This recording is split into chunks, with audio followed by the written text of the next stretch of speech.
শেখ হাসিনা কারোর সাথে জেলাসি করে না। Sheikh Hasina father of the নেশনের মেয়ে, বঙ্গবন্ধু শেখ মুজিবের মেয়ে। আমি দেশও বেচি না, দেশের স্বার্থ বেচি না। দেশের স্বার্থ বিবেচনা হবে তিস্তা মহাপরিকল্পনা চুক্তি। রেল ট্রানজিট দিলে সমস্যা কোথায়, প্রশ্ন প্রধানমন্ত্রীর। যারা দেশ বিক্রির কথা বলে তারাই বিক্রি হয়েছে ভারতের কাছে। বেগম জিয়াকে বিদেশ পাঠাতে মিশনগুলোতে দৌড়ঝাঁপ করেছে বিএনপি। সংবাদ সম্মেলনে মির্জা ফখরুল বললেন, প্রধানমন্ত্রীর ভারত সফর ব্যর্থ, চুক্তি হয়েছে স্বার্থ বিরোধী। রূপকথাকেও হার মানানো সম্পদ, ছাগলকাণ্ডে আলোচিত মতিউরের স্ত্রীর। সন্তানসহ সবার ব্যাংক ও বিও হিসাবে স্থগিত। বেনজিরের পাসপোর্ট জালিয়াতি নিয়ে 7 জনকে দুদকে জিজ্ঞাসাবাদ। বোট ক্লাবে ব্যবসায়ীকে হত্যা চেষ্টা মামলায় চিত্রনায়িকা পরীমনির জামিন। 1 অক্টোবর অভিযোগ গঠনের শুনানি। অনৈতিক সম্পর্কে জড়িয়ে চাকরি হারালেন পুলিশের এডিসি সাকলাইন। এবং গ্রাউন্ড স্ক্যানিংয়ে পার হয়ে যায় ঘন্টার পর ঘন্টা। টিকিট বিড়ম্বনা থাকলেও সিট ফাঁকা থাকে উড়োজাহাজে। নাজেহাল প্রবাসীরা। শাহজালালের গণশুনানিতে নানা অভিযোগ।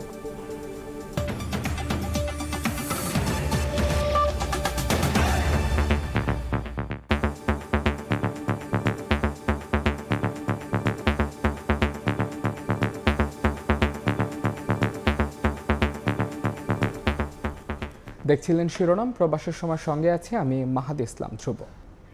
তিস্তা প্রকল্পে ভারত চীন 2 দেশে প্রস্তাব দিয়েছে। যাদের প্রস্তাব লাভজনক হবে তাদেরটি গ্রহণ করবে বাংলাদেশ। মঙ্গলবার সকালে গণভবনে ভারত সফর পরবর্তী সংবাদ সম্মেলনে কথা বলেন প্রধানমন্ত্রী শেখ হাসিনা। জানান, রেল করিডোর উন্মুক্তের নামে দেশ বিক্রি করছেন না তিনি। জবাব দেন, যারা বিক্রির সমালোচনা তুলেছে তারাই বিক্রি হয়ে আছে। এছাড়া সংবাদ সম্মেলন থেকে নোবেলজয়ী ডক্টর ইউনূসকে উন্মুক্ত বিতর্কে আসার চ্যালেঞ্জও ছুড়ে দেন সরকার প্রধান। প্রতিবেশী প্রথম চলতি জুন মাসেই 2 দফায় দিল্লিতে নজিরবিহীন সফর করেছেন প্রধানমন্ত্রী শেখ হাসিনা। প্রথম দফায় 3 দিন আর দ্বিতীয় দফায় 2 দিনের রাষ্ট্রীয় সফরের তথ্য জাতির কাছে তুলে ধরতে মঙ্গলবার সকালে গণভবনে সংবাদ সম্মেলনে আসেন সরকার প্রধান শেখ হাসিনা। বাংলাদেশ ভারত সম্পর্ক বিগত 15 বছর একটি অনন্য উচ্চতায় উন্নীত হয়েছে।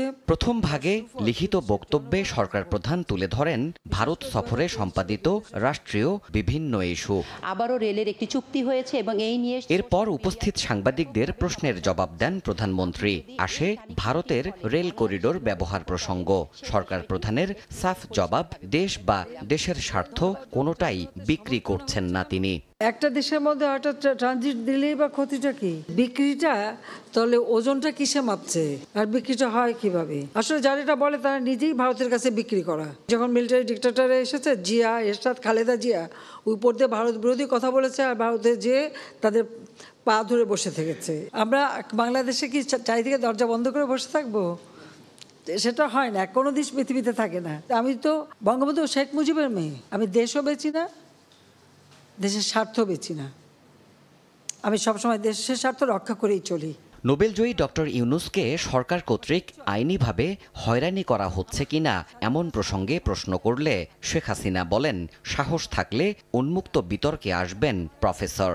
লেবাররা লেবার কোর্টে মামলা করছে, সেই মামলায় সে শাস্তি পেয়েছে। এখানে আমার কি দোষ? রাজনৈতিক দল করতে পারলো না কেন? সে যদি গ্রামের মানুষকে এত কিছু দিয়ে থাকে তো সেই মানুষগুলো তো তার জন্য ঝাঁপিয়ে আসবে না? আসেনি কেন? জেলাসি করার কি আছে? সে আসুক না, মাঠে আসুক, চলুক আমার সাথে।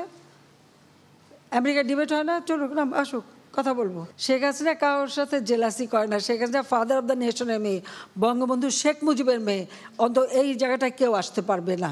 ভারত সফরে বহুল প্রত্যাশিত তিস্তা নিয়ে কতটুকু অগ্রগতি হলো সাংবাদিকদের এমন জানতে চাওয়ায় শেখ হাসিনা মমতা ব্যানার্জির মন্তব্য টেনে বলেন, তিস্তা বা গঙ্গা কোনো ক্ষেত্রেই পশ্চিমবঙ্গের সঙ্গে দ্বন্দ্ব নেই বাংলাদেশের। তিস্তা প্রজেক্টটা এবার করার জন্য ভারত সহযোগিতা করবে এবং আমাদের যৌথ কমিটি হবে। এখানে টেকনিক্যাল গ্রুপ আসবে, কথা বলবে, আলোচনা করবে, তারপরে সমঝোতা হবে। আর মমতা ব্যানার্জির যে চিঠি, সেটা তো উনি লিখেছেন ওনার দেশের প্রধানমন্ত্রীকে। এটা তো তাদের আভ্যন্তরীণ ব্যাপার, এখানে আমার তো কিছু বলার নাই। ভারত নাকি চীন, তিস্তায় দুই দেশের প্রস্তাব থাকলেও যেখানে লাভ সেখানেই সাড়া দেয়া হবে বলেও জানান প্রধানমন্ত্রী। তিস্তা প্রজেক্ট আমরা যেটা নিয়েছি, চীনও একটা ফিজিবিলিটি স্টাডি করেছে, ভারতও একটা করবে। আমাদের কাছে যেটা সব থেকে বেশি গ্রহণযোগ্য, লাভজনক, আমরা সেটাই করব। ভারত যদি আমাদের তিস্তা প্রজেক্টটা করে দেয় তাহলে আমাদের সব সমস্যাই তো সমাধান হয়ে গেল। এই পানি নিয়ে আর প্রতিদিন প্যাঁ করতে হবে না, আমরা সেই সুবিধাটা পাবো। সম্প্রতি দেশের বিভিন্ন স্থানে রাসেলস ভাইপার সাপের উপদ্রব বেড়ে যাওয়ার বিষয়ে সরকার প্রধানের দৃষ্টি আকর্ষণ করলে সবাইকে সাবধানে থাকতে এবং প্রাণীকুলকে উত্ত্যক্ত না করার পরামর্শ দেন বঙ্গবন্ধু কন্যা। জীব জন্তু পশু সাপ যাই বলেন, এরা কিন্তু খামাখা কোনোদিন কোনো মানুষকে আক্রমণ করে না। ভয় করলে মানুষকেই ভয় করতে হয়, জীব জন্তু সাপকে না। দেবাশিস রায়, সময় সংবাদ, ঢাকা। বাংলাদেশের সঙ্গে গঙ্গার পানি বন্টন চুক্তি নবায়নে রাজ্যকে এড়িয়ে যাওয়ার বিষয়ে একদিন আগেই অভিযোগ তুলেছিলেন মমতা বন্দ্যোপাধ্যায়। এবার সরকারের সূত্রের বরাত দিয়ে ভারতীয় গণমাধ্যম বলছে, পশ্চিমবঙ্গ প্রশাসনকে যথাসময়ে সব তথ্য জানানো হয়েছিল, এমনকি তাতে সাড়াও দিয়েছিল মমতা প্রশাসন। ভারত থেকে সে খবর জানাচ্ছেন সুব্রত আচার্য। 2023 সালের 24 জুলাই ভারতের কেন্দ্রীয় সরকার পশ্চিমবঙ্গ রাজ্য সরকারের সচিবালয় নবান্নে গঙ্গার পানি বন্টন চুক্তির নবায়ন প্রসঙ্গে চিঠি দেয়। চাওয়া হয় রাজ্য সরকারের একজন প্রতিনিধি। সে বছরের 25 আগস্ট রাজ্যের সেচ দপ্তরের প্রধান প্রকৌশলীকে গঙ্গার পানি বন্টন চুক্তি নবায়নের কারিগরি কমিটির জন্য নিযুক্ত করেন মমতা। শুধু তাই নয়, চলতি বছরের 5 এপ্রিল রাজ্য সরকারের পক্ষ থেকেও একজন যুগ্ম সচিব কেন্দ্রীয় সরকারের কাছে আগামী 30 বছরের জন্য কতটা পানি প্রয়োজন সে বিষয়ে বিস্তারিত একটা প্রতিবেদনও দাখিল করেন। কেন্দ্রীয় সরকার বাংলার জল বিক্রি করে দিচ্ছে।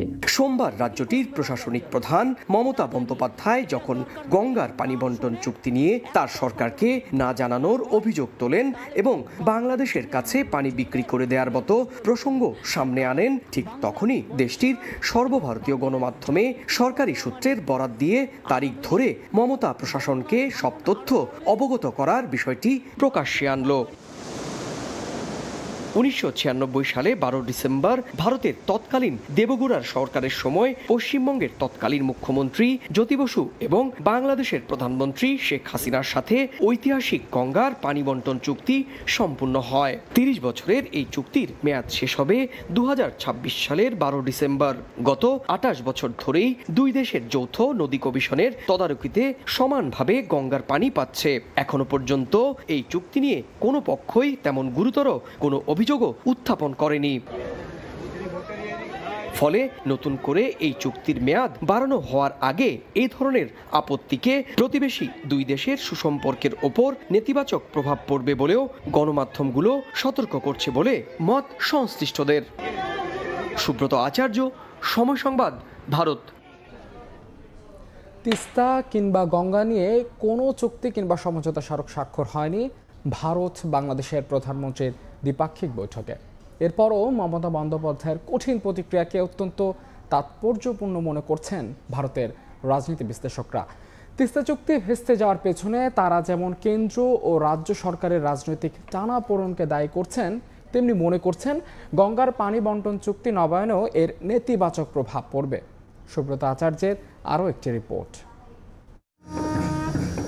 22 জুন ভারতের রাজধানী নয়াদিল্লির হায়দ্রাবাদ হাউসে ভারত বাংলাদেশ সরকার প্রধানের সঙ্গে হওয়া দ্বিপাক্ষিক বৈঠকে যে সমঝোতা সই হয়েছে এর মধ্যে কোথাও নেই তিস্তার পানি চুক্তি, নেই 2026 সালে শেষ হওয়া গঙ্গা পানি বন্টন চুক্তির নবায়ন প্রসঙ্গ। যদিও দুই দেশের ভীষণ স্টেটমেন্টে গঙ্গার পানি বন্টন চুক্তির নবায়ন প্রসঙ্গে এর আগে গঙ্গার নাব্যতার পরিমাণ নির্ণয়ের কারিগরি কমিটি পরিদর্শন করার কথা বলা হয়। আর এটা নিয়েই শুরু বিতর্ক। সোমবার নবান্নে নিজের অবস্থান শুধু পরিষ্কারই করেননি মমতা, এই চুক্তি নিয়ে মোদী প্রশাসনকে কার্যত হুমকিও দিয়েছেন নেত্রী। এর মধ্যে বিক্রি করে দিল বাংলার জল না জানিয়ে। এটা দরকার হলে যদি না শোনে একতরফা কোনো সিদ্ধান্ত নেওয়া হয় তাহলে কিন্তু বাংলা জুড়ে আন্দোলন চলবে। তিস্তা এবং গঙ্গার পানি বন্টন চুক্তি নিয়ে মমতার এমন কঠোর মনোভাবের পেছনে তার রাজনৈতিক অবস্থানকে সামনে আনছেন বিশ্লেষকরা। দুটো স্ট্যাচু করে দিয়েছিলাম। সম্প্রতি লোকসভা নির্বাচনে পশ্চিমবঙ্গে আগের চেয়ে রাজনৈতিকভাবে শক্তিশালী তৃণমূল। দলটির 22 সাংসদ থেকে বেড়ে এবার হয়েছে 29 সাংসদ। বিজেপি শাসিত কেন্দ্রীয় সরকারের কাছে প্রায় 1,30,000 কোটি টাকা বকেয়া পায় মমতা সরকার। এছাড়াও পশ্চিমবঙ্গের বহু প্রকল্প বিজেপির রাজনৈতিক কারণে বন্ধ রেখেছে। বিষয়টা রাজনৈতিক সম্পূর্ণ, এই কারণেই যে 2026 সালে পশ্চিমবঙ্গে বিধানসভা নির্বাচন, ফলে পশ্চিমবঙ্গের মানুষের কাছে যদি তৃণমূল কংগ্রেস এরকম একটা ধারণা তৈরি করতে পারে যে বাংলার মানুষকে বঞ্চিত করে প্রতিবেশী বাংলাদেশ রাষ্ট্রকে সহায়তা করা হচ্ছে, সেটা ভারতীয় জনতা পার্টির পক্ষেও রাজনৈতিকভাবে ক্ষতি হতে পারে। রাজনৈতিক বিশ্লেষকরা মনে করছেন বিজেপির ওপর উল্টো চাপ তৈরিতে তিস্তা গঙ্গা ইস্যুকে বড়সড় হাতিয়ার হিসেবেও ব্যবহার করতে চাইছেন মমতা। বিশেষ করে 2026 সালে রাজ্যটিতে রয়েছে বিধানসভা নির্বাচন। এর আগে রাজনৈতিক জমি শক্ত করতে মমতা আরও কঠোর হবেন বলেই মত তাদের। সুব্রত আচার্য, সময় সংবাদ, ভারত। প্রধানমন্ত্রীর একক সিদ্ধান্তের কারণেই বেগম জিয়া উন্নত চিকিৎসা থেকে বঞ্চিত হচ্ছেন বলে দাবি করেছেন বিএনপি মহাসচিব। বলেন, দেশি বিদেশি সংস্থার প্রচেষ্টার পরও পরিবারের আবেদন নাকচ করে দেন সরকার প্রধান। তার অভিযোগ, রাজনীতি থেকে দূরে সরিয়ে দিতে সরকারের এই ষড়যন্ত্র। প্রধানমন্ত্রী ভারত সফরে দেশের স্বার্থ আদায়ে ব্যর্থ হয়েছেন দাবি করে মির্জা ফখরুল বলেন, পার্শ্ববর্তী দেশের সঙ্গে যে চুক্তি স্বাক্ষরিত হয়েছে তা স্বার্থবিরোধী। হাসপাতালে চিকিৎসাধীন বিএনপি চেয়ারপারসন বেগম খালেদা জিয়ার স্বাস্থ্য নিয়ে বরাবরই উদ্বেগ প্রকাশ করেছেন তার চিকিৎসকরা ছাড়াও বিএনপি নেতারা। এমনকি শুক্রবার রাতে হঠাৎ করে অসুস্থ হয়ে পড়লে সিসিইউতে ভর্তি করা হয় বিএনপি নেত্রীকে। একদিন পরেই তার হার্টে বসানো হয় পেসমেকার। সেই বেইলটাকে দেওয়া হচ্ছে না। বেগম জিয়ার অসুস্থতা ও সমসাময়িক ইস্যুতে গুলশানে দলের চেয়ারপারসনের কার্যালয়ে সংবাদ সম্মেলন করেন বিএনপি মহাসচিব মির্জা ফখরুল ইসলাম আলমগীর। এ সময় তিনি অভিযোগ করেন, পরিবার সহ বিভিন্ন দেশি বিদেশি সংস্থার উদ্যোগের পরেও সরকার প্রধান বেগম জিয়াকে চিকিৎসার জন্য দেশের বাইরে যেতে দেননি, আবেদন নাকচ করে দেন বলেও দাবি তার। তাকে বাইরে পাঠানোর জন্য সব ব্যবস্থা হয়ে গিয়েছিল পরিবারের আবেদন ক্রমে। ফাইনালি যখন এটা প্রধানমন্ত্রীর কাছে গেছে, প্রধানমন্ত্রী এটাকে রিজেক্ট করেছেন। আমরা বিভিন্ন মিশনগুলোকেও কাছে আমরা চিঠি দিয়েছিলাম, তারা চেষ্টা করেছে, তারা বারবার চেষ্টা করে ফেরত এসছে। সরকার চায় না যে বিএনপি কোনো নির্বাচন আসুক, কারণ তারা জানে যে বিএনপি নির্বাচনে আসলে, বিদল নির্বাচনে আসলে তাদের জামানত কারো থাকবে না। সম্প্রতি প্রধানমন্ত্রীর ভারত সফর ও সেখানে 10টি চুক্তির প্রসঙ্গে মির্জা ফখরুল বলেন, প্রধানমন্ত্রী এ সফরে দেশের স্বার্থ আদায়ে ব্যর্থ হয়েছেন। দেশবিরোধী চুক্তি দাবি করে তা প্রত্যাখ্যান করেন বিএনপি মহাসচিব। ভারতকে সকল প্রকার সুবিধা প্রদানের বিনিময়ে ভারতের কাছ থেকে বাংলাদেশের কোনো স্বার্থ আদায় করতে শেখ হাসিনা সম্পূর্ণ ব্যর্থ হয়েছেন। বাংলাদেশের স্বার্থবিরোধী হওয়ায় বিএনপি এই চুক্তিগুলি প্রত্যাখ্যান করছে। সরকার প্রধানের ভারত সফরের বিস্তারিত নিয়ে আগামী 28 জুন দলের নীতি নির্ধারকরা সংবাদ সম্মেলন করবেন বলেও জানান বিএনপি মহাসচিব। বিস্তারিত তথ্য সম্বলিত সংবাদ সম্মেলন। আহমেদ সালেহিন, সময় সংবাদ, ঢাকা। রূপকথার আলিফ লায়লাকেও যেন হার মানায় রায়পুরার লায়লা কাহিনী। ছাগল কাণ্ডের পর থেকেই লাপাত্তা রাজস্ব কর্মকর্তা মতিউর রহমানের প্রথম স্ত্রী লায়লা কানিজ লাকি। শিক্ষক হয়েও পাহাড় সমসম্পদের মালিক, রাতারাতি রাজনৈতিক ব্যক্তিত্ব হয় বিস্মিত স্থানীয়রা। এদিকে মতিউর ও তার স্ত্রী সন্তানের সব ব্যাংক ও বিও হিসাব স্থগিতের নির্দেশ দিয়েছে Bangladesh financial intelligence unit BFIU। ছাগলকাণ্ডের পর থেকে লাপাত্তা রাজস্ব কর্মকর্তা মতিউর রহমানের প্রথম স্ত্রী লায়লা কানিজ লাকি। তার নামে বেনামে রয়েছে অঢেল সম্পদ। রাজধানীর তিতুমির সরকারি কলেজের বাংলা বিভাগের শিক্ষক হয়ে কিভাবে তিনি পাহাড় সম সম্পদের মালিক বনে গেলেন, এ নিয়ে বিস্মিত সাধারণ জনগণ। এলাকায় তার ভয়ে কেউ মুখ খুলতেও সাহস পায় না, এমন অভিযোগও রয়েছে এলাকাবাসীর।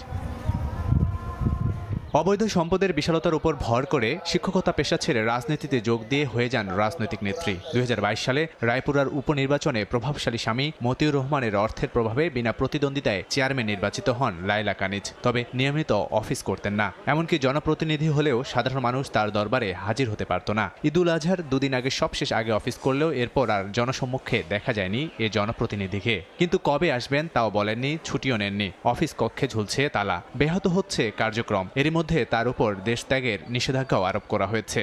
আমরা জনগণের ভোটে নির্বাচিত হয়েও ওনার সাথে যখন ইচ্ছে কথা বলতে পারিনি বা দেখা করতে পারিনি, কোনো সমস্যার কথাও জানাতে পারিনি। আমরা পারিনি, আমি ভাইস চেয়ারম্যান হয়ে পারেনি, তাহলে সাধারণ মানুষ কতটুকু পারবে? আপনারা অনেক কিছু লেখেন, পেপার লেখেন, পেপার লিখে ছাপাই দেন, কেন করি না কি করি না সব আপনারা তো দিয়ে দিচ্ছেন, আমার কিছু বলার আছে?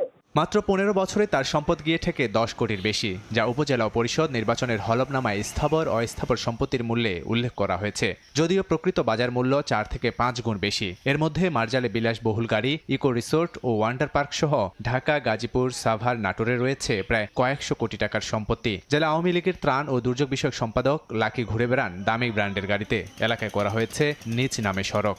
দামাচাপা দিয়ে 1 বছরের টাকা 5 বছরে হয়তো কাউকে দিতে, অনেকের টাকা দেয় না। 1-200 লোক লয়ে আসা এটা আবার জোর করে দখল করছে। এছাড়া প্রতিনিয়ত মানুষের জমি দখল, মামলা, সন্ত্রাসী দিয়ে হামলা করে মার্জাল এলাকায় নিজ নামে ছেলে আহমেদ তৌফিক রহমান অর্ণব ও মেয়ে ফারজানা রহমান ইস্পিতার নামে রেখেছেন 50 থেকে 60 বিঘা জমি। সময় সংবাদ, নরসিংদী। বেনজির আহমেদের পাসপোর্ট জালিয়াতির বিষয়ে পাসপোর্ট অধিদপ্তরের 7 কর্মকর্তাকে জিজ্ঞাসাবাদ করছে দুর্নীতি দমন কমিশন। দুদকের তলবে মঙ্গলবার সকালে কমিশন অফিসে আসেন তারা। সরকারি চাকরিজীবী পরিচয়ে লাল রঙের অফিসিয়াল পাসপোর্ট না করার অভিযোগ সাবেক আইজিপির বিরুদ্ধে। সাবেক আইজিপি বেনজির আহমেদের বিরুদ্ধে একের পর এক চাঞ্চল্যকর তথ্য, কখনো অস্বাভাবিক সম্পদের সন্ধান, তো কখনো পাসপোর্ট জালিয়াতির খবর। তদন্তে প্রতিটি দিক মাথায় রেখেই এবার দুদক নজর দিল পাসপোর্ট জালিয়াতির বিষয়ে। এ বিষয়ে তথ্য জানতে গত 13 জুন পাসপোর্ট অফিসের কর্মকর্তাদের তলব করে চিঠি দেয় দুদক। সে অনুযায়ী মঙ্গলবার সকালে দুদকে হাজির হন পাসপোর্ট অধিদপ্তরের সাবেক 2 অতিরিক্ত মহাপরিচালক, 2 পরিচালক, 1 সহকারী পরিচালক এবং 2 জন উপসহকারী পরিচালক। সাবেক এই আইজিপির বিরুদ্ধে অভিযোগ, তিনি সরকারি চাকরিজীবী পরিচয়ে লাল রঙের অফিসিয়াল পাসপোর্ট করেননি, এমনকি বেসরকারি চাকরিজীবী পরিচয়ে সাধারণ পাসপোর্ট তৈরিতেও আশ্রয় নিয়েছেন নজিরবিহীন জালিয়াতির। এক পর্যায়ে নবায়নের সময় ধরা পড়লে কার্যক্রম আটকে দেয় পাসপোর্ট অধিদপ্তর। সে সময় র্যাবের মহাপরিচালক থাকায় অবৈধ প্রভাব খাটিয়ে ম্যানেজ করেন সব। পাসপোর্ট অফিসে না গিয়েই নেন বিশেষ সুবিধা। এ বিষয়ে বিস্তারিত জানতেই পাসপোর্ট অধিদপ্তরের কর্মকর্তাদের তলব করে দুদক। আতাউর কাউসার, সময় সংবাদ, ঢাকা। বাংলাদেশের সংবাদ মাধ্যম ও সাংবাদিকদের অনুসন্ধানমূলক প্রতিবেদনের প্রতি সমর্থন জানিয়েছে যুক্তরাষ্ট্র। সাবেক আইজিপি বেনজির আহমেদ সহ বেশ কিছু কর্মকর্তার দুর্নীতি নিয়ে সম্প্রতি রিপোর্টের পর সংবাদ প্রকাশে সতর্ক থাকার বিষয়ে বিবৃতি দেয় বাংলাদেশ পুলিশ সার্ভিস অ্যাসোসিয়েশন বিপিএসএ। এ বিষয়ে যুক্তরাষ্ট্রের অবস্থান জানতে চাওয়া হলে মার্কিন পররাষ্ট্র দফতরের মুখপাত্র ম্যাথিউ মিলার বাংলাদেশের গণমাধ্যম ও গণমাধ্যম কর্মীদের স্বাধীন ভূমিকার সমর্থনে কথা বলেন। পাশাপাশি ইন্দো প্যাসিফিক অঞ্চলের শান্তি ও স্থিতিশীলতাকে সমর্থনের বিষয়টিও পুনর্ব্যক্ত করেন মিলার। ওয়াশিংটন ডিসি থেকে দস্তগীর জাহাঙ্গীরের রিপোর্ট।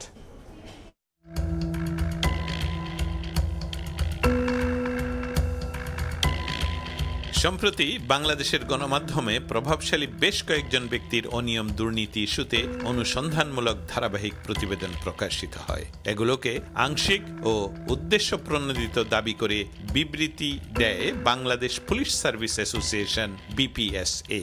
আহ্বান জানানো হয় রিপোর্ট প্রকাশে আরও সতর্ক হবার। বিপিএসএর বিবৃতির বিষয়ে উদ্বেগ প্রকাশ করে তীব্র প্রতিবাদ জানায় সাংবাদিক ও সম্পাদকদের বিভিন্ন সংগঠন। এবার বাংলাদেশের গণমাধ্যম ইস্যুতে নিজেদের অবস্থান জানালো যুক্তরাষ্ট্র। সোমবার মার্কিন পররাষ্ট্র দপ্তরের নিয়মিত প্রেস ব্রিফিংয়ে বিপিএস-এর বিবৃতির বিষয়ে প্রশ্ন করা হয় মুখপাত্র ম্যাথিউ মিলারকে। এ সময় তিনি বাংলাদেশের সংবাদ মাধ্যম ও সাংবাদিকদের অনুসন্ধানমূলক প্রতিবেদনের প্রতি যুক্তরাষ্ট্রের সমর্থনের কথা জানান। We strongly support the role of a free and independent media in maintaining effective democratic institutions and promoting government transparency. We object to any efforts to harass or intimidate journalists to prevent them from conducting their important work. মুখপাত্র Matthew Miller বলেন, বাংলাদেশের সাংবাদিকদের অনুসন্ধানমূলক কাজের প্রতি যুক্তরাষ্ট্রের পূর্ণ সমর্থন রয়েছে।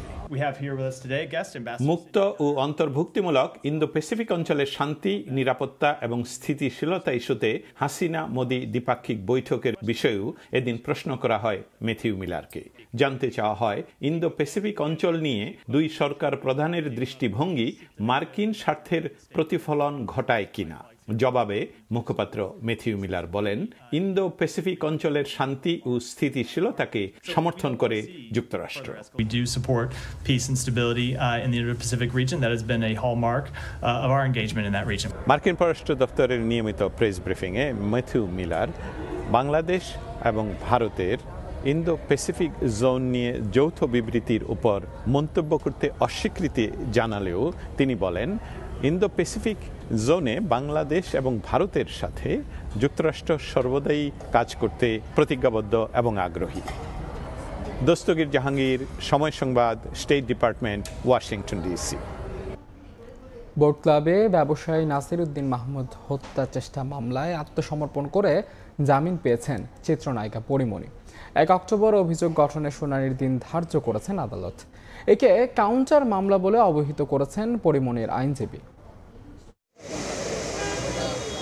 ব্যবসায়ী নাসিরউদ্দিন মাহমুদের করা হত্যা চেষ্টা মামলায় আত্মসমর্পণ করতে মঙ্গলবার সকালে চিফ জুডিশিয়াল ম্যাজিস্ট্রেট আদালতে আসেন চিত্রনায়িকা পরিমণি। আত্মসমর্পণ করে চান জামিন। 10:30টার দিকে শুরু হয় জামিন শুনানি। আসামি পক্ষেরও ছিল না আপত্তি। শুনানি শেষে পরিমণির জামিন মঞ্জুর করেন আদালত। পাশাপাশি অভিযোগ গঠনের শুনানির জন্য 1 অক্টোবর দিন ধার্য করেন। উনি এখন বর্তমানে একজন মা, উনি একজন নারী, ওনার প্রতি সম্মান দেখে আমরা বলেছি আমাদের জামিনে কোনো আপত্তি নেই। পরিমণির আইনজীবী বলছেন, ব্যবসায়ী নাসিরউদ্দিনের বিরুদ্ধে পরিমণির করা ধর্ষণ চেষ্টা মামলার কাউন্টার হিসেবেই করা হয়েছে এ মামলা। আমরা আদালতের প্রতি শ্রদ্ধাশীল হয়ে বিজ্ঞ আদালতের সমন পাওয়া মাত্র উপস্থিত হয়েছি। বিজ্ঞ আদালত আমাদের সাবমিশনে সন্তুষ্ট হয়ে জামিন মঞ্জুর করেছেন। এর আগে গত 18 মার্চ এ মামলায় পিবিআই তদন্ত প্রতিবেদন জমা দেওয়ার পর 18 এপ্রিল নায়িকা পরিমণি ও জুনায়েদ বগদাদি জিমি ওরফে জিমকে আদালতে হাজির হতে সমন জারি করে আদালত। 2022 সালের 6 জুলাই বোট ক্লাবের সভাপতি ব্যবসায়ী নাসিরউদ্দিন মাহমুদ বাদী হয়ে পরিমণি সহ 3 জনের বিরুদ্ধে মামলা করেন। মামলায় উল্লেখ করা হয়, 2021 সালের 9 জুন রাত 12টার পর আসামিরা বোট ক্লাবে মদ পান করেন। এক পর্যায়ে ব্যবসায়ী নাসিরের সঙ্গে বাকবিতণ্ডায় জড়িয়ে তাকে হত্যার উদ্দেশ্যে মারধর করেন। মাইনুল হাসান, সময় সংবাদ, ঢাকা। এদিকে চিত্রনায়িকা পরিমণির সঙ্গে বিবাহ বহির্ভূত অনৈতিক সম্পর্কে জড়িয়ে চাকরি হারালেন ডিবির সাবেক অতিরিক্ত উপকমিশনার গোলাম সাকলায়েন। অভিযোগের সত্যতা পাওয়ায় তাকে বাধ্যতামূলক অবসরে পাঠানোর প্রাথমিক সিদ্ধান্ত নিয়েছে স্বরাষ্ট্র মন্ত্রণালয়। এ বিষয়ে বাংলাদেশ কর্ম কমিশনের মতামত চেয়ে চিঠি দিয়েছে মন্ত্রণালয়। ঢাকা বোট ক্লাবে ধর্ষণ ও হত্যা চেষ্টার অভিযোগে 2021 সালের 14 জুন ব্যবসায়ী নাসিরউদ্দিন মাহমুদের বিরুদ্ধে মামলা করেছিলেন পরিমণি। সেই মামলার তদন্ত কর্মকর্তা হিসেবে দায়িত্ব পালনের সময় অনৈতিক সম্পর্কে জড়ানোর অভিযোগ ওঠে। পরে ডিবির তৎকালীন অতিরিক্ত উপকমিশনার সাকলাইনকে বদলি করে তদন্ত কমিটি গঠন করা হয়। অভিযোগের সত্যতা পাওয়া গেলে গেল 13 জুন গুরুদণ্ড হিসেবে সাকলাইনকে চাকরি থেকে বাধ্যতামূলক অবসরে পাঠানোর প্রাথমিক সিদ্ধান্ত নিয়েছে স্বরাষ্ট্র মন্ত্রণালয়। এ বিষয়ে কর্ম কমিশনের মতামত চেয়ে চিঠিও দিয়েছে মন্ত্রণালয়। তদন্তে উঠে এসেছে সাকলাইনের স্ত্রী তার সরকারি বাসায় না থাকার সময় পরিমণি সেখানে গিয়ে রাত্রি যাপন করেছেন। কখনো কখনো তার ব্যাপ্তি ছিল 17 ঘন্টার বেশি। আর পরিমণির মুঠোফোনের ফরেনসিক প্রতিবেদন বলছে, সাকলাইনের সঙ্গে পরিমণির কথোপকথন সাধারণ পরিচিতি কিংবা পেশাগত প্রয়োজনে স্থাপিত কোনো সম্পর্কের নয়, বরং অনৈতিক প্রেমের সম্পর্ক। স্বরাষ্ট্র মন্ত্রণালয়ের চিঠিতে বলা হয়েছে, পুলিশের একজন দায়িত্বশীল কর্মকর্তা হয়ে সরকারি দায়িত্বের বাইরে চিত্রনায়িকা পরিমণির সঙ্গে অতিমাত্রায় ঘনিষ্ঠ সম্পর্ক স্থাপন করেছিলেন। তার বিবাহ বহির্ভূত অনৈতিক সম্পর্ক স্থাপন, পরিমণির সঙ্গে জন্মদিন উদযাপন এবং নিজের সরকারি বাসভবনে নিজ স্ত্রীর অবর্তমানে সময় কাটানোর মতো ঘটনা সরকারের ভাবমূর্তি ক্ষুণ্ণ করেছে। এই ঘটনায় সাকলাইনের বিরুদ্ধে বিভাগীয় মামলার পর তাকে কারণ দর্শানোর সুযোগ দেয়া হলে তিনি অভিযোগ থেকে অব্যাহতি দাবি করেন। তবে তার জবাব সন্তোষজনক হয়নি বলে উল্লেখ করা হয় চিঠিতে। আল আমিন তুষার, সময় সংবাদ, ঢাকা। অভিযোগ যেন পিছু ছাড়ছে না বাংলাদেশ বিমানের। গ্রাউন্ড হ্যান্ডলিং ও টিকিট বিড়ম্বনা নিয়ে আবারও অভিযোগ তুললেন প্রবাসীরা। শাহজালাল আন্তর্জাতিক বিমানবন্দরে গণশুনানিতে নানা বিষয় তুলে ধরেন তারা। এ সময় অভিযোগের জবাব দেয় বিমান ও কাস্টমস কর্তৃপক্ষ। আর সিভিল এভিয়েশনের চেয়ারম্যানের জানান, সব শ্রেণীর যাত্রীদের উন্নত সেবা নিশ্চিতে কাজ করছেন তারা। যাত্রী সেবা নির্বিঘ্ন করতে হযরত শাহজালাল আন্তর্জাতিক বিমানবন্দরে নিয়োজিত রয়েছে প্রায় 30টি সেবা সংস্থা। এসব সংস্থা সেবার কতটুকু উন্নতি করেছে ও যাত্রীরা কি কি সমস্যার সম্মুখীন হচ্ছে তা নিয়ে মঙ্গলবার গণশুনানি আয়োজন করে শাহজালাল আন্তর্জাতিক বিমানবন্দর কর্তৃপক্ষ। সিভিল এভিয়েশন চেয়ারম্যানের সভাপতিত্বে গণশুনানিতে অংশ নিয়ে প্রবাসীরা অভিযোগ করেন গ্রাউন্ডে স্ক্যানিং জটিলতা ও টিকিট বিড়ম্বনার শেষ হচ্ছে না বাংলাদেশ বিমানের। আমরা যখন যাই বলতেছি না টিকিট নাই। হয়তো স্ক্যানিং আপনারা করেন, এমন ভাবে করেন যাতে অতি তাড়াতাড়ি হয়ে যায়। এ বিষয়ে কাস্টমস জানায় শুল্ক আদায়যোগ্য পণ্য পরীক্ষা করতেই সময় বেশি লাগে স্ক্যানিং এ। যে কোনো ফ্লাইটে শতভাগ সিটে লোক থাকবে না, নানা কারণে কিন্তু আমাদের সিটগুলো খালি যায়। যাত্রী সেবা উন্নত করতে বিমানবন্দরে বিভিন্ন সেবা বাড়ানো হয়েছে বলে জানিয়েছে সিভিল এভিয়েশন। দুটো শাটল বাস চালু করতেছি আগামীকাল থেকে। এই শাটল বাসটা চালু করতেছি ওই যাত্রীদেরকে কনসিডার করে যারা নাকি এখান থেকে আপনারা জানেন প্রায় লাগেজকে মাথায় করে কাঁধে করে নিয়ে এয়ারপোর্ট স্টেশনে যাচ্ছে। গণশুনানিতে আরও উঠে আসে শাহজালাল বিমানবন্দরে ই-গেট সিস্টেম পাসপোর্ট অধিদপ্তর কর্তৃক ইমিগ্রেশন বিভাগকে হস্তান্তর না করার কারণেই সেবাটি চালু করা যায়নি। কাজল আব্দুল্লাহ, সময় সংবাদ, ঢাকা। বৈশ্বিক নানা জটিলতায় রফতানি পণ্য পরিবহনে কন্টেইনার সংকটে পড়েছে বাংলাদেশ। বাড়তি ভাড়া দিয়েও শিপিং লাইনগুলো 40 ফুটের খালি কন্টেইনার সরবরাহ করতে পারছে না। লোহিত সাগরে হাউতি বিদ্রোহীদের আক্রমণের মুখে মধ্যপ্রাচ্যের বন্দরগুলোতে অচলাবস্থার সৃষ্টি হওয়ায় সিঙ্গাপুর, কলম্বো সহ এশিয়ার বন্দরগুলোতে আটকে আছে জাহাজের পাশাপাশি কয়েক হাজার কন্টেইনার। শাখা ত্রিপুর ক্যামেরায় বিস্তারিত জানাচ্ছেন কমল দে। গত 8 মাসের বেশি সময় ধরে লোহিত সাগরে চলাচলরত ইহুদি মালিকানাধীন জাহাজে আক্রমণ চালিয়ে যাচ্ছে হাউতি বিদ্রোহীরা। এই অবস্থায় ইউরোপ আমেরিকাগামী জাহাজগুলো রুট পরিবর্তন করায় আরব আমিরাত, কাতার, ওমান ও সৌদি আরব সহ আশপাশের বন্দরগুলোতে জাহাজ বেরানো অনেকটা কমে গেছে। জাহাজগুলো ডাইভার্সনের কারণে তারা কিন্তু ওই কন্টেনারগুলো ওখানে নামাতে পারছে না। সেই কন্টেনারের প্রেশার এসে পড়ছে আমাদের এশিয়ান যেই বন্দরগুলো আছে, বিশেষ করে কলম্বো, সিঙ্গাপুর, মালয়েশিয়ান পোর্টগুলো। শিপিং ব্যবসায়ীদের তথ্য অনুযায়ী আগে সিঙ্গাপুর কিংবা এশিয়ার ট্রান্সশিপমেন্ট পোর্টগুলোতে কোনো রকম সময় ক্ষেপণ ছাড়াই বার্থিং সুযোগ পেত ইউরোপ আমেরিকাগামী জাহাজগুলো। বর্তমানে প্রতিটি জাহাজকে বার্থিং পেতে সময় লাগছে 3 থেকে 7 দিন। খুদির যেটা আছে ওটা পরে রুট চেঞ্জের কারণে আপনার কন্টেনার ভাড়া তো বাড়ছেই, কারণ যেহেতু তাদের রুটটা অন্তত 12-14 দিন 15 দিন ঘুরে আসতে হচ্ছে। একদিকে চীনের রপ্তানির চেয়ে আমদানি তুলনামূলক বেশি হয়, সেখানে যেমন খালি কন্টেনার বেশি চলে গেছে। অন্যদিকে বাংলাদেশ থেকে ইউরোপ এবং আমেরিকায় রপ্তানি বেশি হলো, খালি কন্টেনার মিলছে না। তৈরি পোশাক শিল্প আমরা যারা অন টাইমে ডেলিভারি দেওয়ার জন্য মালামাল ফরওয়ার্ডারদের কাছে, শিপিং এজেন্টদের কাছে পাঠিয়ে দিচ্ছি, তারা কিন্তু অনবোর্ড করতে পারছে না। বাংলাদেশ থেকে বিভিন্ন দেশে রপ্তানি পণ্য পাঠাতে প্রতি মাসে 70,000 খালি কন্টেনারের প্রয়োজন। বাংলাদেশের রপ্তানি বাণিজ্যকে সচল রাখার জন্য দ্রুত খালি কন্টেনার সরবরাহ করার কোনো বিকল্পই নেই। চট্টগ্রামের এসআক ব্রাদার্স থেকে কমল দে, সময় সংবাদ। স্বর্ণের ভরিতে 1,400 টাকা বাড়ালো বাংলাদেশ জুয়েলার্স অ্যাসোসিয়েশন বাজুস। 22 ক্যারেটের ভরির দাম 1,18,355 টাকা নির্ধারণ করা হয়েছে। মঙ্গলবার সন্ধ্যায় এক বিজ্ঞপ্তিতে বাজুস জানায়, নতুন দাম অনুযায়ী 21 ক্যারেটের এক ভরি স্বর্ণের দাম 1,12,978 টাকা, 18 ক্যারেট 96,835 টাকা ও সনাতন পদ্ধতির প্রতি ভরি স্বর্ণের দাম 80,062 টাকা। স্থানীয় বাজারে তেজাবি স্বর্ণের মূল্য বৃদ্ধির কারণেই এই সিদ্ধান্ত নেওয়া হয়েছে বলে জানায় বাজুস। এর আগে গত 11 জুন ভরিতে 1,073 টাকা বাড়িয়েছিল সংগঠনটি।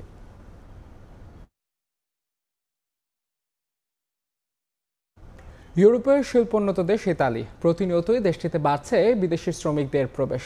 প্রতি বছর কর্মসংস্থানের সুযোগ গ্রহণ করতে হাজার হাজার বাংলাদেশি প্রবেশ করেন দেশটিতে।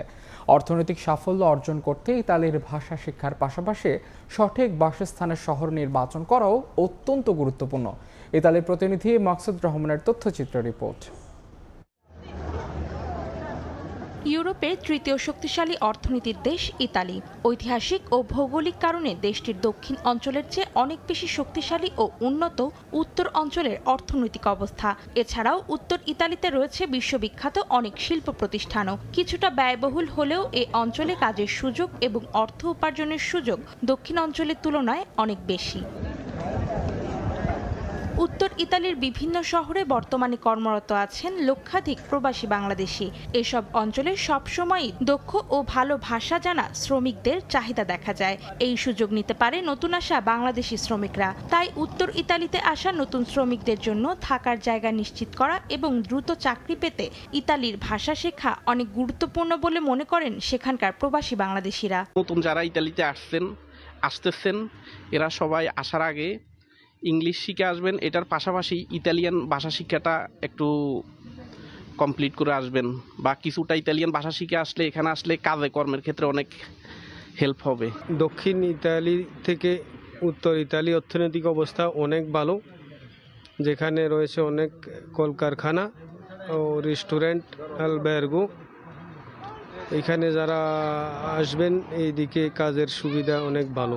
দ্রুত দেশটিতে অর্থনৈতিক সাফল্য অর্জন করতে প্রয়োজন ইতালির ভাষা শিক্ষা, পাশাপাশি সঠিক শহর নির্বাচন যেখানে ভালো কাজ ও বেতনের সঙ্গে রয়েছে সব ধরনের সুযোগ সুবিধা। সময় সংবাদ, ইতালি। কানাডায় আওয়ামী লীগের ৭৫তম প্রতিষ্ঠা বার্ষিকী উদযাপন করা হয়েছে। মঙ্গলবার মন্ট্রিয়লে স্থানীয় এক হলে এই আয়োজন করা হয়।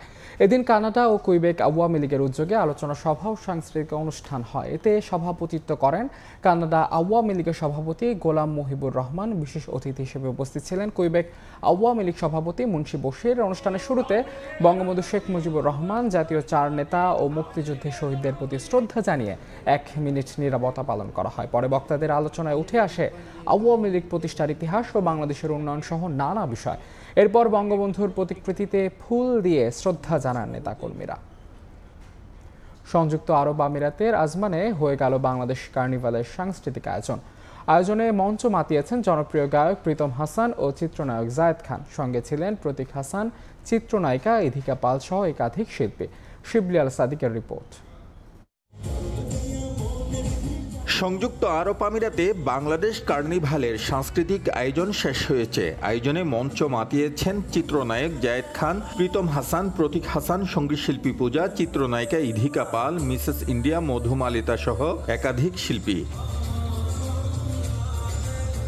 অনুষ্ঠানে দর্শকের উপস্থিতি কিছুটা কম থাকলেও মঞ্চে শিল্পীদের পরিবেশনা ছিল অসাধারণ। উপস্থিত দর্শকরাও দারুণভাবে উপভোগ করেন এই আয়োজন। যেসব শিল্পীকে তারা প্রেফার করবে সেসব শিল্পীকেই আমরা নিয়ে আসবো।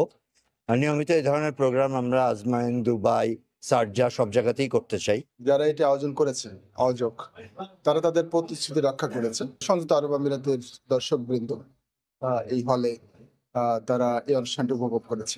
আমিরাতের আজমানের ইন্ডিয়ান অ্যাসোসিয়েশনে আয়োজিত এই অনুষ্ঠানে চলচ্চিত্র প্রযোজক আরশাদ আদনান, আমিরাতের স্বনামধন্য ব্যবসায়ী বু আবদুল্লাহ, বাংলাদেশ কনসুলেটের consul general BM Jamal Hossain সহ বাংলাদেশ কমিউনিটির বিশিষ্ট ব্যক্তিরা উপস্থিত ছিলেন। প্রবাসের বাঙালিদের সাথে প্রোগ্রাম বরাবরই এনজয় করি।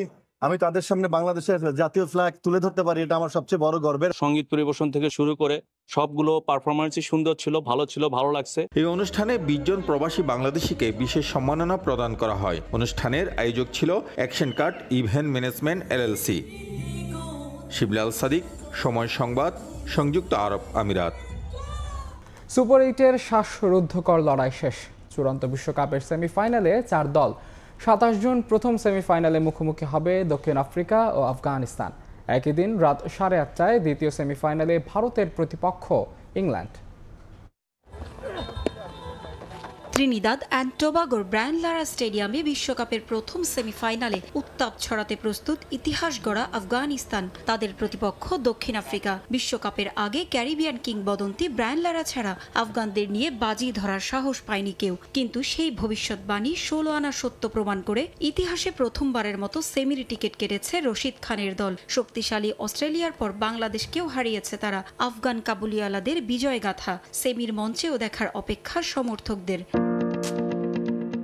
তাদের প্রতিপক্ষ দক্ষিণ আফ্রিকা সুপার 8-এ হারেনি একটি ম্যাচও। ইংল্যান্ড, যুক্তরাষ্ট্র ও ওয়েস্ট ইন্ডিজকে হারিয়ে 6 পয়েন্ট নিয়েই সেমির মঞ্চে জায়গা পেয়েছে তারা। চাপের মুখে ভেঙে পড়া প্রোটিয়াদের সামনে সুযোগ নিজেদের পুরনো চোকার তকমা ঘোচানোর। আফগানদের প্রথম সেমিফাইনালে হারিয়ে সেটাই করে দেখাতে চায় দক্ষিণ আফ্রিকা। বিশ্বকাপের দ্বিতীয় সেমিফাইনালে মুখোমুখি হবে ক্রিকেট দুনিয়ার 2 পরাশক্তি ভারত ও ইংল্যান্ড। বিশ্বকাপের সুপার 8-এর 3 ম্যাচে দাপটের সঙ্গে জয় পেয়েছে টিম ইন্ডিয়া। বাংলাদেশ, ভারত ও আফগানিস্তানকে হারিয়ে গ্রুপ 1 থেকে সেমির টিকিট কেটেছে রোহিত শর্মার দল। গায়ানায় দ্বিতীয় সেমিফাইনালে তাদের প্রতিপক্ষ ইংল্যান্ড। যুক্তরাষ্ট্র ও ওয়েস্ট ইন্ডিজের স্বপ্ন ভেঙে বিশ্বকাপের প্রথম দল হিসেবে সেমিতে পা রেখেছিল 3 লায়ন্স। 2022 সালের সেমিফাইনালেও দেখা হয়েছিল ইংল্যান্ড ও ভারতের। সেবার 10 উইকেটে টিম ইন্ডিয়াকে হারিয়ে ফাইনাল নিশ্চিত করেছিল ইংল্যান্ড। পরে শিরোপাও ঘরে তুলেছিল তারা। এবারও তেমন কিছুর অপেক্ষায় ইংলিশ সমর্থকরা। পারভিন আক্তার, সময় সংবাদ। কোপা আমেরিকার খবর। গ্রুপ পর্বের দ্বিতীয় ম্যাচে চিলির মুখোমুখি হবে আর্জেন্টিনা। কোপার 16তম শিরোপা জেতার জন্য বদ্ধপরিকর লিওনেল মেসির দল। এদিকে শিরোপা পুনরুদ্ধারের মিশনে ডিফেন্ডিং চ্যাম্পিয়নদের চ্যালেঞ্জ জানাতে চায় চিলি। যুক্তরাষ্ট্রের মিটলাইফ স্টেডিয়ামে গুরুত্বপূর্ণ ম্যাচ শুরু হবে বাংলাদেশ সময় বুধবার সকাল 7টায়। থামছেই না আর্জেন্টিনার জয়রথ। বিশ্বকাপ জেতার পর যেন আরও আত্মবিশ্বাসী হয়ে উঠেছে লিওনেল স্ক্যালোনির শিষ্যরা। জিতে চলেছে একের পর এক ম্যাচ। 16তম কোপার শিরোপা জয়ের মিশনেও দারুণ শুরু করেছে আলবিসেলেস্তারা। নিজেদের 16তম কোপা শিরোপার মিশনটা দারুণভাবে শুরু করেছে ডিফেন্ডিং চ্যাম্পিয়ন আর্জেন্টিনা। প্রথম ম্যাচে কানাডার বিপক্ষে স্বস্তির জয় পেয়েছে আকাশী নীল। এবার গুরুত্বপূর্ণ ম্যাচে তাদের প্রতিপক্ষ চিলি। যুক্তরাষ্ট্রের মেটলাইফ স্টেডিয়ামে গুরুত্বপূর্ণ এ ম্যাচে মুখোমুখি হবে দুদল। যদিও সাম্প্রতিক পারফরমেন্সে মোটেও ভালো অবস্থানে নেই লা রোজা। সব মিলিয়ে নিজেদের খেলা শেষ 6 ম্যাচের মাত্র 1 ম্যাচে জয় পেয়েছে চিলি। 3 ম্যাচে ড্র আর 2 ম্যাচে হার আছে তাদের। অন্যদিকে নিজেদের শেষ 6 ম্যাচে আর্জেন্টিনা 5টিতেই জয় তুলে নিয়েছে, হার আছে 1টিতে। দু দলের মুখোমুখি দেখায় পরিসংখ্যান কথা বলছে আর্জেন্টিনার পক্ষে। শেষ 5 দেখায় চিলির বিপক্ষে 3 ম্যাচে ড্র আর 2 ম্যাচে জয় আছে আর্জেন্টিনার। এছাড়া ইনজুরির কোনো চিন্তা নেই আর্জেন্টিনা শিবিরে। একাদশ সাজাতে পূর্ণ ফিট স্কোয়াড পাচ্ছেন কোচ লিওনেল স্ক্যালোনি। জয়ের লক্ষ্যে সম্ভাব্য 4-3-3 ফরমেশনে একাদশ সাজাতে পারেন কোচ। থাকছেন Lautaro Martinez, Di Maria, Lionel Messi সহ শেষ ম্যাচে কানাডার বিপক্ষে গোল করা আলভারেজ। যে কারণে বেশ নির্ভর হয়ে মাঠে নামবে আর্জেন্টিনা। এদিকে শেষবার 2016 সালে কোপা আমেরিকা শিরোপা ঘরে তুলেছিল চিলি, তাই শিরোপা পুনরুদ্ধার করতে চায় তারাও। প্রথম ম্যাচটা ড্র করলেও এই ম্যাচে পূর্ণ 3 পয়েন্ট নিয়ে তুলে নিতে চায় রিচার্ড গ্যারেসের শিষ্যরা। তবে চিলির শিবিরে আছে ইনজুরির চিন্তা। চোটের কারণে দলে থাকছে না ইগোর লিসনস্কি, থাকছেন না দিয়াগো ভ্যালদেস। তবে ব্রাহিম দিয়াজ, এরিক পালগারের ওপর ভরসা রাখছেন কোচ। শক্তিশালী আর্জেন্টিনার বিপক্ষে সম্ভাব্য 4-2-3-1 ফরমেশন নিয়ে মাঠে নামতে পারে চিলি। ফারজানা জাহান প্রিয়া, সময় সংবাদ। এ পর্যায়ে শীর্ষ সংবাদগুলো জানিয়ে দিচ্ছি আরেকবার। শেখ হাসিনা কারোর সাথে জেলাসি করে না। Sheikh Hasina father of the নেশনের মেয়ে, বঙ্গবন্ধু শেখ মুজিবের মেয়ে। আমি দেশও বেচি না, দেশের স্বার্থ বেচি না। দেশের স্বার্থ বিবেচনায় হবে তিস্তা মহাপরিকল্পনা চুক্তি। রেল ট্রানজিট দিলে সমস্যা কোথায়, প্রশ্ন প্রধানমন্ত্রীর। যারা দেশ বিক্রির কথা বলে তারাই বিক্রি হয়েছে ভারতের কাছে। বেগম জিয়াকে বিদেশ পাঠাতে মিশনগুলোতে দৌড়ঝাঁপ করেছে বিএনপি। সংবাদ সম্মেলনে মির্জা ফখরুল বললেন, প্রধানমন্ত্রীর ভারত সফর ব্যর্থ, চুক্তি হয়েছে স্বার্থ বিরোধী। এবং রূপকথাকেও হাড় মারানো সম্পদ। ছাগলকান্দে আলোচিত মতিউরের স্ত্রীর সন্তান সহ সবার ব্যাংক ও বিও হিসাব স্থগিত। বেনজিরের পাসপোর্ট জালিয়াতি নিয়ে 7 জনকে দুদকে জিজ্ঞাসাবাদ।